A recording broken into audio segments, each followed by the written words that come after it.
ভিডিওতে ক্লিক করছেন, তাই মানে বুঝতে পারছি আপনি কাপড় ব্যবসা করতে চান। তো কাপড় ব্যবসা কীভাবে শুরু করবেন, কি করবেন, তো আজকের পুরো ডিটেলস বা কাপড় ব্যবসা করলে কি হবে, কাপড় ব্যবসায় লাভ কীরকম, লস কীরকম, সব কিছুই আজকে এই ভিডিওতে আমি বলার চেষ্টা করব। তো ফার্স্টে আমি একটা কথা বলি, আজকে আমি মূলত হচ্ছে আইডিয়া দিব এরকম না, আমি একটা গল্প বলবো, সেখান থেকে আপনাদেরকে আইডিয়া জেনারেট করে নিতে হবে, ঠিক আছে? তো আমি একদম ফ্রি মাইন্ডে কথা বলতেছি, ঠিক আছে? আমি যে আপনাদেরকে ভিডিও দিচ্ছি বা আমি যে ইউটিউবে কথা বলতেছি এরকম না, আপনি আমার সামনাসামনি বসে আছেন, আমি আপনার সাথে কথা বলতেছি, এরকম ভাষায় বা এরকমভাবে কথা বলার চেষ্টা করবো আমি। যাই হোক, শুরু করি। ছেলেটার নাম আমরা ধরলাম হচ্ছে সুজন। সেই ছেলেটার হাতে আছে 3,000 টাকা, কিন্তু সে ব্যবসা করতে চায়, বুঝছেন? তো এখন সে কী ব্যবসা করবে বুঝতেছে না, অনেক রিসার্চ করছে, বের করছে যে কাপড় ব্যবসা করবে। এখন সিম্পলি কিন্তু 3,000 টাকা কিন্তু কাপড় ব্যবসা হয় না। তারপর সে ভাবতেছে না আসলে কি করা যায়, এটা কি মানে আসলে কি হবে 3,000 টাকা। সে অনেক রিসার্চ করে বের করছে যে না, সব কিছুই হবে, সমস্যা নেই। এটা বের করেই সে 3,000 টাকা দিয়ে ব্যবসা শুরু করার চিন্তা করছে। তো সে ফার্স্ট অফ অল 3,000 টাকা দিয়েই সে হচ্ছে কিছু টি শার্ট কিনছে, অল্প কিছু টি শার্ট কিনছে। তো সেগুলা এখন বিক্রি করবে কার কাছে, এই জন্য সে ফেসবুক, টিকটক, ইনস্টাগ্রাম, মানে যেগুলোতে ফ্রি প্রমোট করা যায়, টাকা লাগে না, সেগুলো থেকে সে সব জায়গায় সে একটা নাম দিয়ে, তার একটা নাম দিয়ে সে অ্যাকাউন্টগুলো খুলছে। তো খোলার পরে সেই টি শার্টে যে টি শার্ট যে আছে, সেই টি শার্টে ভিডিও করে ফেসবুকে, ইনস্টাগ্রাম, টিকটকে সব জায়গায় আপলোড করছে।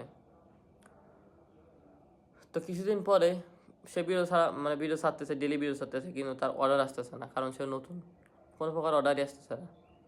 এখন সে হতাশ হয় না, কিন্তু সে হতাশ না হয়ে হুট করে একদিন 2টা অর্ডার আসছে তার এখানে 2টা অর্ডার আসছে। সে অর্ডার যত্ন সহকারে সেই অর্ডারগুলো ডেলিভারি করছে। তো 2টা অর্ডারে লাভ হয় না, মানে প্রফিট করে না একদম, সে নতুন, সে প্রফিট করে না একদম, সামান্য কিছু প্রফিট নিয়ে সে হচ্ছে প্রোডাক্টগুলো আর কি ডেলিভারি করছে। তো কিছুদিন পরে সেই কাস্টমার 2টা, যে কাস্টমার ডেলিভারি করছিল, সেই কাস্টমারের কাছে সেই কাস্টমার 2টা সেই প্রোডাক্টের ভিডিও বানিয়ে তাদের ফ্রেন্ড সার্কেল যে গ্রুপ আছে সেইখানে তারা সাজেস্ট করছে, বলছে যে এই যে এখানকার পেজ আর এখানকার প্রোডাক্টের কোয়ালিটি আবার প্রাইসও রিজনেবল, তোরা যারা নিতে চাস তারা এখান থেকে নিতে পারিস। আমরা 2টা নিছি, অনেক সুন্দর প্রোডাক্ট। তো এই প্রোডাক্টটা আসলেই মনে করে মানসম্মত, মানে এগুলো বলছে আর কি। এখন ফ্রেন্ড সার্কেল দেখে তো বলছে আসলেই তোরে প্রোডাক্টটা সুন্দর আর প্রোডাক্টের কোয়ালিটিও ভালো। তো ওইখানের পর থেকে তার ফ্রেন্ড সার্কেলরা আর 5জন সেখানে অর্ডার করছে ওই ছেলেটার কাছে। তো ওই ছেলেটা সবগুলো অর্ডার ডেলিভারি দিচ্ছে। তো এমনি করতে করতে 1 বছর হয়ে গেছে। এখন সে অ্যামাউন্টের জায়গায় যা দেখে, তার অ্যামাউন্ট অলমোস্ট সামথিং 3,000 টাকা শুরু করছে 3 লাখের উপরে। এখন এটা একটা আজব কথা কিন্তু, কারণ সে তার ব্যবসাটা শুধু ধরে রাখছে ধৈর্যের উপর নির্ভর করে। তার ধৈর্য ছিল এবং তার বিশ্বাস ছিল এবং তার পরিশ্রম ছিল এবং তার সততা ছিল, দেখে বোধহয় সে হচ্ছে এই 3,000 টাকা শুরু করে 3 লাখ টাকা মালিক হতে পারছে। কথাটা হচ্ছে এটা, তাই না? তো ব্যবসা মানেই হচ্ছে ভাই শুরু করবো হুট করে এরকম না। আপনার যেইখান থেকে শুরু করেন না কেন, আপনার যেই কয়টা কাছে না শুরু করেন না কেন, হাল ছাড়া যাবে না ভাই। ওই প্রতিদিন আপনার 1 মাস পরে একটা অর্ডার আসলো, ওই অর্ডারটা ডেলিভারি দিলেন, তার কিছুদিন পর থেকে দেখবেন যে ওই অর্ডার, আপনার যদি প্রোডাক্ট ভালো হয় আপনার অর্ডার এমনি আসতেছে, বুঝছেন? তো আমি একটা কথাই বলতে চাই যে শুরু করে দেন, সমস্যা না ভাই, শুরু করে দেন।